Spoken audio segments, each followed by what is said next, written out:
Welcome study Neeli চ্যানেলে। আমি নীলিমা আজকে তোমাদের করাবো ক্লাস 8 এর কোষে থেকে 17.1 এর সময় ও কাজের 5 দাগ থেকে 8 দাগ অব্দি অঙ্কগুলো। আর তোমরা যারা পার্ট 1 ভিডিওটি যারা দেখোনি তারা অবশ্যই দেখে নিবে, তবে পরের অঙ্কগুলি এখন যেগুলো করবো সেগুলো করতে তোমাদের সুবিধা হবে। 5 নাম্বার, 3টি ট্রাক্টর দৈনিক 18 বিঘা জমি চাষ করতে পারে। 60টি ট্রাক্টর দৈনিক কত বিঘা জমি চাষ করতে পারবে হিসেব করে লিখি। দেখো দেখো 3টে ট্রাক্টর 18 বিঘা জমি চাষ করছে, সেখানে 60টি ট্রাক্টর কত বিঘা জমি চাষ করবে।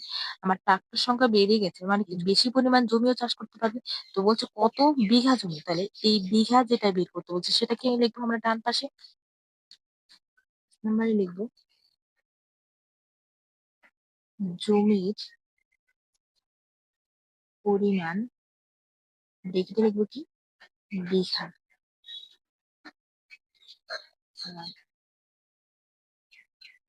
ট্রাক্টর সংখ্যা, ট্রাক্টর সংখ্যা ব্রেকেটে 3। দৈনিক মানে কি, দেখো 3টে ট্রাক্টর দৈনিক মানে প্রতিদিন 18 বিঘা জমি চাষ করে। তাহলে 60টি ট্রাক্টর প্রতিদিন, দৈনিক মানে কি প্রতিদিন কত বিঘা জমি চাষ করবে। তাহলে এখানে লিখবো 3টে ট্রাক্টর কত বিঘা জমি চাষ করে, 18 বিঘা জমি চাষ করে। 60টি ট্রাক্টর কত বিঘা জমি চাষ করবে সেটা আর এটাকে এক্স লিখে নিবে একবার।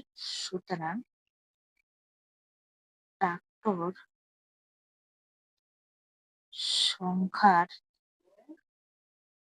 সাথে জমির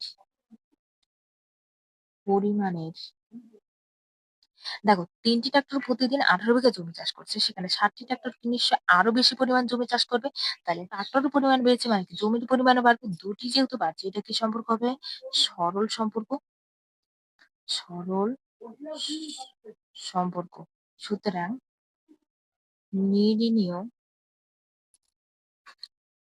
জমির পরিমাণ, জমির পরিমাণ এটা কি আছে, আমরা এক্স বের করবো। আর সরল সম্পর্ক বলে কি বলেছে, কোনাকুনি গুণ। তাহলে এক্স এর সাথে কোনাকুনি কত হচ্ছে 3, আর 7-এর সাথে কত হচ্ছে 18। 18, এবার দেখো 3 অক্ষে 3, আর 3 6 কত হয় 18, আর 6 7 গুণ করলে কত হবে 42। তাহলে কি 42 বিঘা। উত্তরে 60টি ট্রাক্টর দৈনিক 42 বিঘা জমি চাষ করতে পারবে। 6 নাম্বার, কুসুমদের কারখানায় 35 জন লোক এক সপ্তাহে 10 টন লোহার যন্ত্রাংশ ঢালাই করতে পারে। মালিক এক সপ্তাহে 14 টন লোহার যন্ত্র ঢালাই করার বরাত পেয়েছে। তাকে আর কতজন নতুন লোক নিয়োগ করতে হবে সমানুপাত তৈরি করে হিসাব করি ও সম্পর্ক লিখি। তো এখানে দেখো 35 জন লোক এক সপ্তাহে মানে 7 দিনে 10 টন লোহার যন্ত্রাংশ ঢালাই করতে পারে। এবার সেখানে 10 টনের জায়গায় 14 টন মানে আরো 4 টন বাড়িয়ে দেওয়া হয়েছে মালিককে যন্ত্রাংশ এক সপ্তাহে। এখানে যেমন এক সপ্তাহে 10 টন ঢালাই করছিল 35 জনে, সেই এক সপ্তাহের মধ্যেই 10 টন থেকে আরো 4 টন বাড়িয়ে 14 টন ঢালাই করতে এখন আরো কতজন লোক নিয়োগ করতে হবে। আরো আগে তো 35 জন ছিলই, এখন আর নতুন করে কতজন নিয়োগ করতে হবে সেটাকে আমাকে বের করতে হবে। কতজন লোক বের করতে হবে সেটা আমরা কি ডান পাশে লিখবো, যেহেতু কতজন লোক সংখ্যা যেটি বের করতে পারে সেটি ডান সাইডে লিখি। 6 নাম্বারে লোক সংখ্যা ব্রেকেটে জন, আর এদিকে লিখবো লোহার যন্ত্রাংশ, এদিকে লিখবো কি টন, আর এদিকে লিখবো সময়, সময় ব্রেকেটে লিখবো কি দিন। 10 টন ঢালাই করছে এক সপ্তাহ মানে কত, এক সপ্তাহ মানে এক, এক সপ্তাহ মানে কত 7 দিন। 7 দিন 10 টন ঢালাই করছে কতজন লোক, 35 জন লোক। তাইলে 14 টন ঢালাই করতে এক সপ্তাহে মানে 7 দিনে কতজন লোক লাগবে সেটা বের করতে হবে। যেহেতু দেখো দুটিতে 7 দিন আছে, এটার সাথে সম্পর্ক নির্ণয় করতে হবে না, আমরা লোক সংখ্যা আর লোহার যন্ত্রাংশের সঙ্গে সম্পর্ক নির্ণয় করবো। এটি দুটিতেই যেহেতু একই আছে, এটার সম্পর্ক নির্ণয় করার দরকার নেই। সুতরাং লোহার যন্ত্রাংশের সাথে লোক সংখ্যার দেখো 10 টন ঢালাই করতে 35 জন লাগছে, সেখানে আরো 4 টন বাড়িয়ে দেওয়া আছে, তাহলে 14 টন ঢালাই করতে আরো বেশি লোক লাগবে। আমার লোহার ঢালাই সংখ্যা বাড়ছে, মানে টন সংখ্যা বাড়ছে, তো জন সংখ্যাও কি বাড়বে। দুটোই যেহেতু বাড়ছে, এটা কি সম্পর্ক হবে? সরল সম্পর্ক। সরল সম্পর্ক। সুতরাং নির্ণীয় লোক সংখ্যা, এখানে লিখে দিব এক্স, এটাকেও এক্স লিখে নিব। এবার সরল সম্পর্ক হলে কি হয়? কোনাকুনি গুণ, তাহলে এক্স এর সাথে কোনাকুনি কত হবে? 10, আর 14 সাথে আসবে কত? 35। 14 গুণ 35, আর এটি যেহেতু দুটি সাত আছে, উপর নিচে আমরা সাথে লিখে দিতে পারি। তাহলে দেখো 7 7 কাটা যায়, আর 10 আর 35 হচ্ছে 5 দিয়ে যদি কাটি, 5 দুগুণে কত হয়? 10, আর 5 সাতা কত হয়? 35। 2 দিয়ে যদি কাটি, 2 অক্ষে 2, আর 7 দুগুণে কত? 14। আর 7 সাতা কত? 49। 49 জন। এখানে সমানুপাত তৈরি করে হিসেব করি ও সম্পর্ক লিখি। তো সমানুপাতটাই আমরা তৈরি করে নিই, এখানে লিখে দিচ্ছি আমি। সমানুপাতিটি হলো প্রথম পদ অনুপাত দ্বিতীয় পদ সমানুপাত তৃতীয় পদ অনুপাত চতুর্থ পদ। সরল সম্পর্ক হলে কি হয়? এটির সাথে দ্বিতীয় পদের সাথে তৃতীয়, আর প্রথম পদের সাথে চতুর্থ পদের গুণ হয়। এখানে দেখো বলেছে যে তাকে আর কতজন নতুন লোক নিয়োগ করতে হবে। আগেই তার কতজন ছিল? 35 জন। এখন আর নতুন করে কতজন নিয়োগ করছে সেটা আমাকে বের করতে বলছে। তাহলে আমরা এখন যে 42 জন এসেছে, সেখান থেকে আমরা কি 35 জন বিয়োগ করে দিব, তাহলে আমরা পেয়ে যাবো আরো নতুন কতজন লোক নিয়োগ করছে। তাহলে এখানে উত্তরে তাকে আর 49 বিয়োগ 35, 9 থেকে 5 গেলে আর কত থাকে? 4, আর 4 থেকে 3 গেলে কত থাকে? 1, 14। 14 জন নতুন লোক নিয়োগ করতে হবে।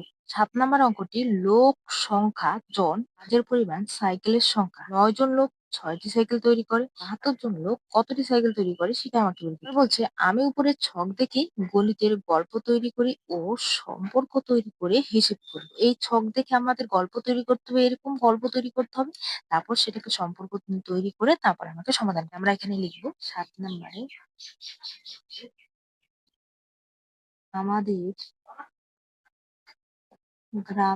আমাদের গ্রামে 9 একটি দোকানে একটি দোকানে 9 জন লোক 6টি সাইকেল তৈরি করতে পারে, তবে 72 জন লোক কতগুলি সাইকেল তৈরি করতে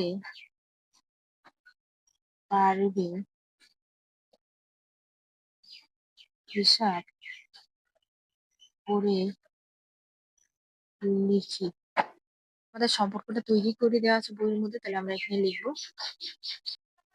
লোক সংখ্যা, ব্রেকেটে লিখবো জন, আর আছে কি কাজের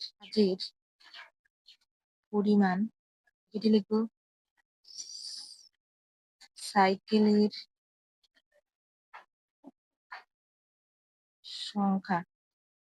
তাহলে 9 জন সাইকেল তৈরি করে 6টি, 72 জন কতটি, এটি এক্স লিখে নেবো একবারে।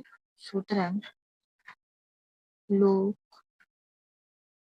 সংখ্যার সাথে কাজের পরিমাণের, দেখো দেখো ৯ জন লোক ৬ টি সাইকেল তৈরি করছে। সেখানে ৯ জনের জায়গায় ৭২ জন করে দেওয়া হয়েছে। ৯ জন যেহেতু ৬ টি সাইকেল তৈরি করবে, ৭২ জন নিশ্চয়ই আরো বেশি সাইকেল তৈরি করবে। তাহলে আমার লোক সংখ্যা বাড়ছে, সাইকেলের সংখ্যাও বাড়বে। এটা কি সম্পর্ক? সরল সম্পর্ক। সরল সম্পর্ক। সুতরাং নির্ণীয় কাজের পরিমাণ। দেখো সরল সম্পর্ক হলে কি হয়? কোনাকুনি গুণ। তাহলে এক্স এর সাথে কি করবো আমরা? ৯ গুণ করবো। আর ৭২ এর সাথে কত গুণ করবো? ৬। ৮ নং কত হয়? ৭২ আর ৯ কে ৯। ৬ টা কত হয়? ৪৮। তাহলে ৪৮ টি কি করবে? সাইকেল তৈরি করবে। উত্তরে লিখবো তাহলে, তবে ৭২ জন লোক ৪৮টি সাইকেল সাইকেল এখানে হবে না, তৈরি করতে পারবে। আমাদের পাড়ায় একটি পুকুর কাটতে হবে। ২৪ জন লোকের ওই পুকুর কাটতে ১২ দিন সময় লাগে। ৮ দিনে ওই পুকুর কাটতে কতজন লোকের দরকার? সমানুপাত তৈরি করে হিসেব করি ও সম্পর্ক খুঁজি। ২০ জন লোক একটি পুকুর কাটতে ১২ দিন লাগে। এবার ১২ দিনের জায়গায় আরো দিন সংখ্যা কমিয়ে দিয়ে ৮ দিন দেওয়া হয়েছে। এবার এই ৮ দিনে ওই পুকুরটি কাটতে আর কতজন লোক লাগবে সেটা আমাকে বের করতে হবে। দিন সংখ্যা আমার ০ দিন ছিল, সেখান থেকে কমিয়ে আমাকে ৮ দিন দেওয়া হয়েছে। মানে এই যে পুকুরটি আমি ১২ দিনে কাটতাম, সেই পুকুরটি আমি ৮ দিনে কাটতে হবে। এখন আমাকে নিশ্চয়ই আরো লোক সংখ্যা বাড়াতে হবে, তবেই আমি ৮ দিনে কাটতে পারবো। ২৪ জন যেহেতু কাটতে ১২ দিন লাগে, আরো বেশি জন লোক সংখ্যা হলে আমি তবেই ৮ দিন কাটতে পারবো। এবার কতজন লোকে ওই ৮ দিন কাজটি করতে পারবে সেটি আমাকে বের করতে হবে। তাহলে আমরা লোক সংখ্যা বের যেহেতু কতজন লোক বলেছে, তাহলে এটি কি? তার সাইডে লিখবো আমরা ৮ নাম্বারে লোক সংখ্যা ব্রেকেটে জন। এখানে লিখবো সময়, দিন সংখ্যা। ১২ দিনে করে ২৪ জন লোক ১২ দিনে একটি পুকুর কাটতে পারে। সেখানে ১২ দিনের জায়গায় ৮ দিনে এখন কতজন লোকে ওই পুকুরটি কাটতে পারবে? সেই একই পুকুরটি। সময়ের সাথে লোক সংখ্যার। দেখো ২৪ জনে ১২ দিনে ওই পুকুরটি কাটছিল। এখন ১২ দিনের জায়গায় ৮ দিন করে দেওয়া হচ্ছে। মানে আমার দিন সময় কমিয়ে দেওয়া হচ্ছে। তাহলে কি লোক নিশ্চয়ই আমার বেশি লাগবে। যেহেতু একই পুকুরটি কাটবো, সেই পুকুরটি কাটতে কি পুকুর মনে করে এইটি হচ্ছে আমার পুকুর। এই পুকুরটি কাটতে আমার কি ২৪ জন লোকের ১২ দিন সময় লাগবে।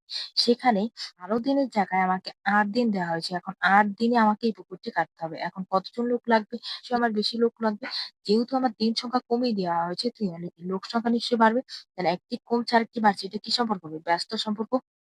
ব্যস্ত সম্পর্ক।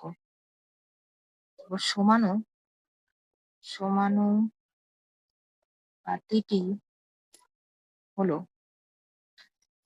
প্রথম পদ কত আছে? ১২, দ্বিতীয় পদ ৮, সমানুপাত ২৪। এটাকে এক্স লিখে নিব। এবার ব্যস্ত সম্পর্ক হলে কি হয়? পাশাপাশি গুণ, মানে সোজাসুজি গুণ হবে। ১২ সাথে কত হবে? ২৪, আর ৮ এর সাথে কত হবে? এক্স। তাহলে এই তৃতীয় পদের সাথে চতুর্থ পদ, আর প্রথম পদের সাথে তৃতীয় পদ গুণ হবে। নির্ণীয়, সুতরাং নির্ণীয় লোক সংখ্যা এক্স। দেখো এক্স এর সাথে কত আছে? নিচে ৮, তাহলে এখানে লিখবো ৮, আর ১২ সাথে কত হবে? ২৪। ৩ ৮ কত হয়? ২৪, আর ৮ ৮, আর ৩ ১২ কত হয়? ৩৬। ৩৬ জন। তাহলে এখানে উত্তরে ৮ দিনে ওই পুকুর কাটতে ৩৬ জন লোকের দরকার হবে। ভিডিওগুলো যদি তোমাদের ভালো লেগে থাকে, অবশ্যই লাইক, শেয়ার, সাবস্ক্রাইব করে পাশে থাকবে। আর পুরো ভিডিওটি দেখার জন্য থ্যাংক ইউ।